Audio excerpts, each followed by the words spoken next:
विज्ञापन प्रकाशित करवाएगा पेपरों में, जिसमें करीब करीब लगभग 100 करोड़ रुपए के रस्तों के काम के बारे में है।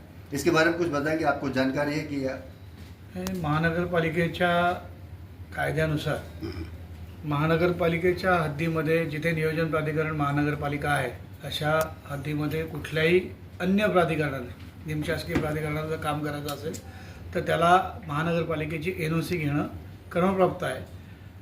आयुक्तांची दिशाभूल करून शहर अभियंता आणि त्यांच्या अधीनस्थ कार्यकारी अभियंत्यांनी आयुक्तांची दिशाभूल करून ना हरकत प्रमाणपत्र MMRDला दिलं, ज्याच्यामध्ये महानगरपालिकेच्या म्हणजे महासभेच्या अधिकारांची पायमल्ली झाली। पूर्णपणे महासभेचा अपमान प्रशासनाकडनं केला गेला आहे आणि ही 100 कोटीची कामं किती कोटीची आहेत पेक्षा त्याचा जो अधिकार आहे, उद्या ह्या सगळ्या रस्त्यांच्या जेव्हा ती कामं होतील तेव्हा कुठली जर त्याच्यावर आम्हाला काही दुसऱ्या ॲम्युनिटीसाठी जर रस्त्याचं काही काम करायची वेळ आली तर आम्हाला त्यांच्या NOCs घ्यायला लागतील, कारण टेम्पररी लायबिलिटी पिरियडमध्ये ते लोक आम्हाला त्याला हात लावू देणार नाहीत। त्यामुळे ही कामं आणि MMRDचा नियम आहे, MMRDचा GR आहे तसा की 5 कोटीच्या खालची जी काही कामं असतील MMRDच्या निधीतून होणारी ती त्या नियोजन प्राधिकरणामध्ये त्या नियोजन प्राधिकरणाने करायची। त्याच्यावर पूर्ण देखरेख आणि पूर्ण त्याचं एक्झिक्युशन हे त्या नियोजन प्राधिकरणाकडनं झालं पाहिजे।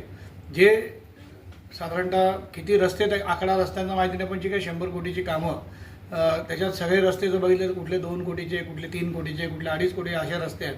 तर हे सगळ्याचं इम्प्लिमेंटेशन त्याचं एक्झिक्युशन हे म्हणजे महापालिकेच्या माध्यमातून होणं आवश्यक आहे।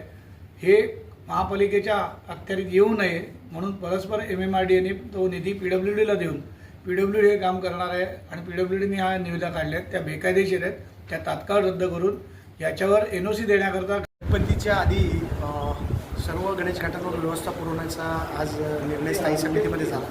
त्याचबरोबर जे गणेश मूर्तींचं आगमन होणार आहे मंडळाच्या, त्याच्या आधी रस्त्यावरचे खड्डे बुजवण्यासाठी प्रशासनाला आज स्थायी समितीमध्ये आदेश दिलेले आहेत, कारण मोठ्या प्रमाणात खड्डे पडलेले आहेत। गणेश मूर्तींची कुठेही विटंबना होऊ नये याच्यासाठी आपण सगळ्यांनी दक्षता घेतली पाहिजे, प्रशासनाने दक्षता घेतली पाहिजे आणि नागरिकांनाही त्रास होता कामा नये। त्याच्यासाठी लवकरात लवकर जे रस्त्यावर पडलेले खड्डे आहेत ते लवकरात लवकर बुजवण्याचे आदेश आज स्थायी समितीमध्ये दिलेले आहेत आणि प्रशासनाकडनं हलगर्जीपणा झाला तर प्रशासनातील अधिकाऱ्यांवर कारवाई करण्यात येईल असे